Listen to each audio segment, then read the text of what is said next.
बिस्मिल्लाहिर्रहमानिर्रहीम। आज हम class second year chapter evolution में एक नए टॉपिक को डिस्कस करेंगे, that is evidences of evolution. यानी इवोल्यूशन के बारे में साइंटिस्ट ने मुख्तलिफ किस्म की बातें की हैं। ये बातें उन लोगों ने मुख्तलिफ एविडेंस की बेस पे की है। जैसे कि इधर मैंने मुख्तलिफ एविडेंस मेंशन की है। नंबर 1 है कंपेरेटिव एनाटमी। कंपेरेटिव एनाटमी का मतलब क्या है? कंपेरेटिव एनाटमी मतलब मुख्तलिफ ऑर्गेनिज्म के एनाटॉमिकल स्ट्रक्चर को स्टडी किया गया है, इंटरनल स्ट्रक्चर को स्टडी किया गया है और उसकी कंपैरिजन पे बेस पे उन लोगों ने एवोल्यूशन को एक्सप्लेन किया है। अच्छा, कंपेरेटिव एनाटमी के बारे में ये लोग दो पॉइंट डिस्कस करते हैं। एक है होमोलोगस स्ट्रक्चर, दूसरा है एनालॉगस स्ट्रक्चर। अच्छा, होमोलोगस स्ट्रक्चर का मतलब क्या है? होमोलोगस स्ट्रक्चर होमोलोगस स्ट्रक्चर बहुत ही आसान है, लेकिन इन दो पॉइंट्स को एमसीक्यूज के लिए आप लोग याद रखें। होमोलोगस ऑर्गन को डिफाइन करते हैं structure in different species that share a common evolutionary origin, like the bones in the forelimb of human bats, whales demonstrate a shared ancestry। अच्छा, इसको जरा देखिए। होमोलोगस स्ट्रक्चर ऐसे स्ट्रक्चर होते हैं जो कि सिमिलर होते हैं। स्ट्रक्चरली ये ऑर्गन सिमिलर होते हैं, लेकिन फंक्शनली ये एक दूसरे से डिफरेंट होते हैं। ऑर्गेनिज्म के वो ऑर्गन जो एक दूसरे के साथ स्ट्रक्चरली सिमिलर हो लेकिन फंक्शनली एक दूसरे से डिफरेंट हो। जैसे कि मैं आप लोगों को एग्जांपल यहाँ पे पुट करता हूँ, human bats and whales. Human का जो हैंड होता है, बेड्स का जो विंग होता है, वेल के जो फ्लैपर होते हैं, इसी तरह हॉर्स का जो फ्रंट फुट होता है, इनका स्ट्रक्चर तकरीबन सिमिलर होता है। मतलब इनके स्ट्रक्चर में number of bone, number of muscle, number of nerve ये सिमिलर होते हैं, लेकिन अगर फंक्शनली इनको देखें तो ये फंक्शनली एक दूसरे से डिफरेंट है। जैसे कि ह्यूमन हैंड है, उसका फंक्शन है होल्डिंग, पकड़ना। हॉर्स का जो फ्रंट फुट होता है उसका फंक्शन है रनिंग। व्हील फ्लिपर जो होता है, व्हील का जो फ्लिपर होता है वो उसका फंक्शन स्विमिंग का है। कैट पा जो है उसका फंक्शन है स्क्रैचिंग। मतलब ये जो ऑर्गन है, human hand, horse front foot, whale flipper, cat paw, इनके स्ट्रक्चर सिमिलर है। मतलब इनमें number of bone, number of muscle, number of nerve ये सिमिलर है। अगर फंक्शनली इनको देखें तो फंक्शनली ये एक दूसरे से डिफरेंट है। स्ट्रक्चरली सेम है, फंक्शनली डिफरेंट है। ह्यूमन हैंड का एग्जांपल मैंने आप लोगों को दिया कि ये होल्डिंग के लिए है, मतलब इसका फंक्शन होल्डिंग। वेल फ्लिपर का जो फंक्शन है वो है स्विमिंग। बेड्स विंग का जो फंक्शन है वो फ्लाइंग है। इसी तरह ये स्ट्रक्चरली सिमिलर है लेकिन फंक्शनली एक दूसरे से डिफरेंट है। तो इस बेस पे ये लोग कहते हैं क्योंकि इनका स्ट्रक्चर सेम है लेकिन इनका फंक्शन डिफरेंट हुआ है according to their need, according to their environment. तो इस बेस पे ये लोग कहते हैं कि इनकी एनाटॉमी सेम है लेकिन फंक्शनली एक दूसरे से डिफरेंट है। तो इस बेस पे ये कहते हैं कि ये जितनी भी ऑर्गेनिज्म है इसके एंसेस्टर्स एक ही है, मतलब ये इनका एक कॉमन एंसेस्टर है, उससे ये ओरिजिनेट हुए हैं।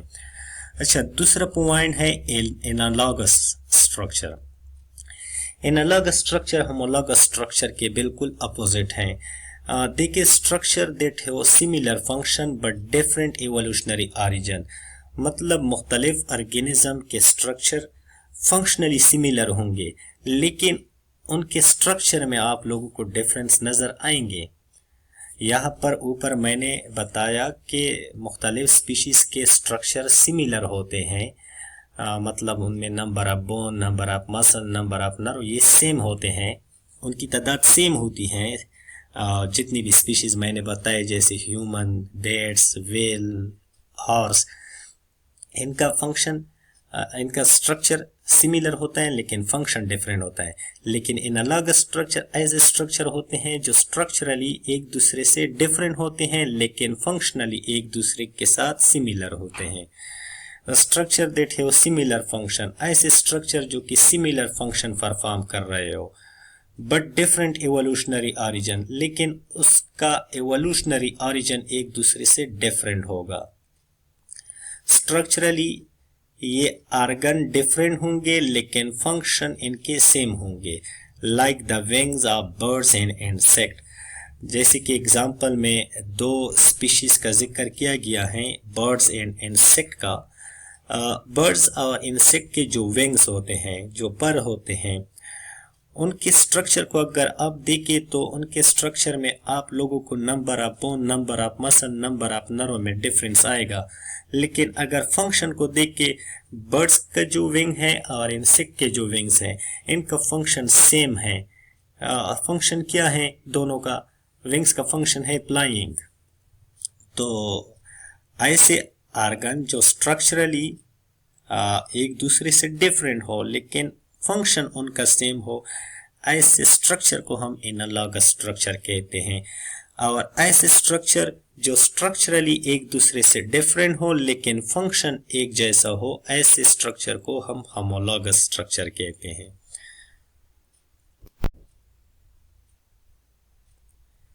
अच्छा, दूसरा एविडेंस है फॉसिल रिकॉर्ड। अच्छा, फॉसिल रिकॉर्ड वो रिकॉर्ड होता है एक स्पीशीज का जो फास्ट में वो स्पीशीज मौजूद थे लेकिन आजकल वो खत्म हो गए हैं। अच्छा, extinct species, the fossil record show that many species that once existed are now extinct. Fossil record जो होता है वो एक ऐसा रिकॉर्ड होता है एक स्पीशीज के मुतालिक कि एक स्पीशीज जो पिछले ज़मानों में मौजूद थी लेकिन आजकल वो ख़त्म हो गई हैं, providing evidence of first life form and evolutionary changes. और ये फॉसिल रिकॉर्ड एविडेंस प्रोवाइड करता है पास्ट लाइफ फॉर्म, मतलब पहले जो लाइफ थी और उसमें किस तरह एवोल्यूशनरी चेंजेस आई हैं। अच्छा, एग्जाम्पल को देंगे, The fossil Archaeopteryx show feature of both birds and reptiles, supporting the idea that birds evolved from reptile. ये जो अच्छा, इन लोगों को एक आर्क्योटेरिक्स का फॉसिल रिकॉर्ड मिला। आर्क्योटेरिक्स के फॉसिल रिकॉर्ड को जब स्टडी किया गया तो उससे उन लोगों को पता चला कि ये आर्क्योटेरिक्स जो है ये सिमिलरिटी शो कर रही है किस चीज़ से? बर्ड्स एंड रेप्टाइल से। मतलब आर्क्योटेरिक्स फास्ट में एक स्पीशीज मौजूद थी जो आजकल ख़त्म हुई है, एक्सटेनेक्ट हुई है। उसके फॉसिल रिकॉर्ड को स्टडी किया गया तो उसके स्टडी से पता चला कि आजकल के जो बर्ड्स हैं और रेप्टाइल हैं ये सिमिलरिटी शो कर रहे हैं आर्क्योटेरिक्स से। ये पॉइंट एमसीक्यूज के लिए याद रखें।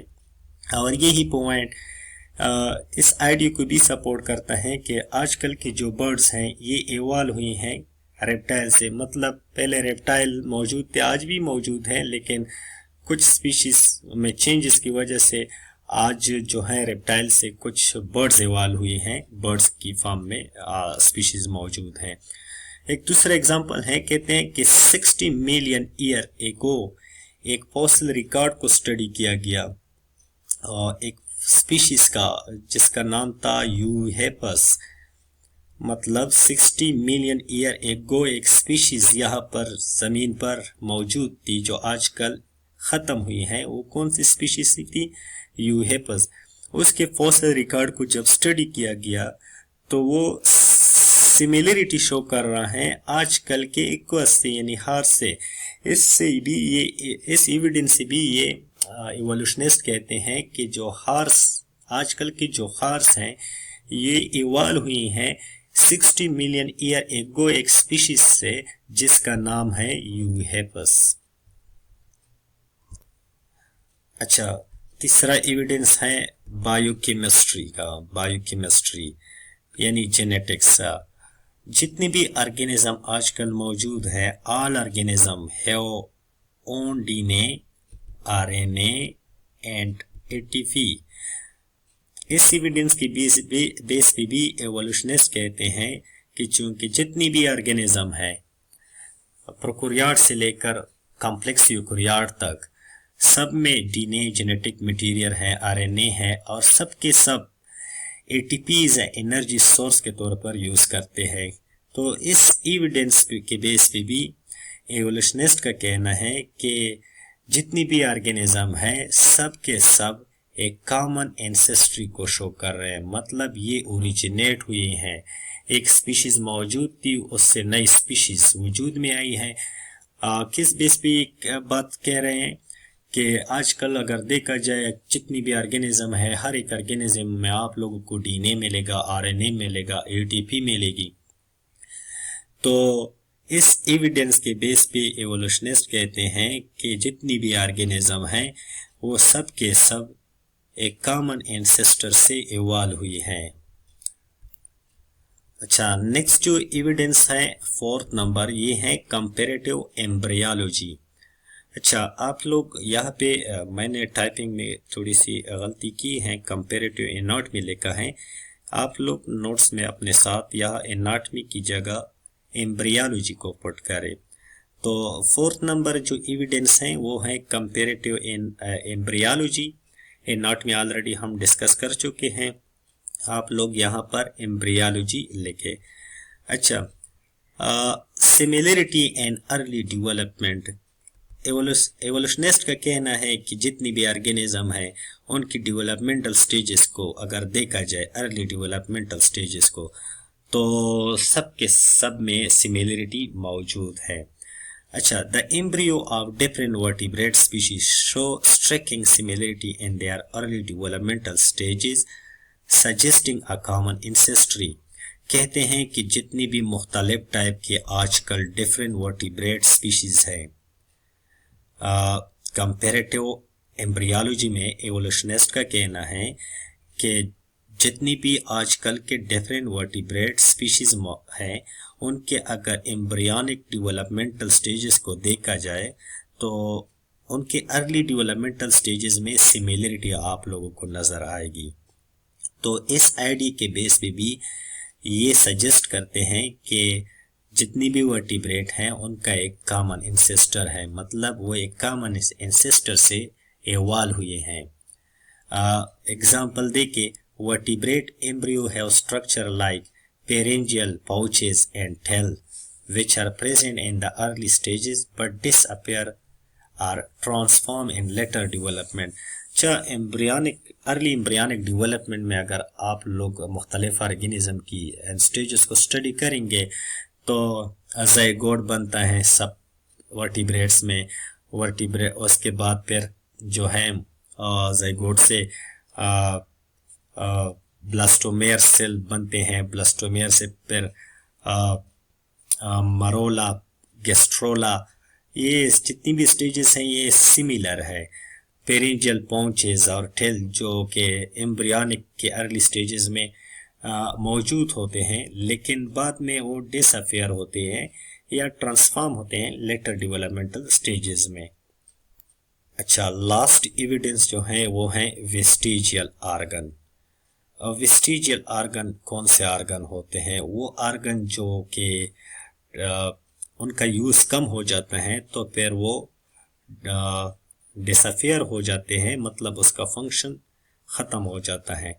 Structure that have lost their original function in some species, such as tailbone of snake, present beneath the skin of snake, but remain in other, like the appendix in human, suggest evolutionary relationship।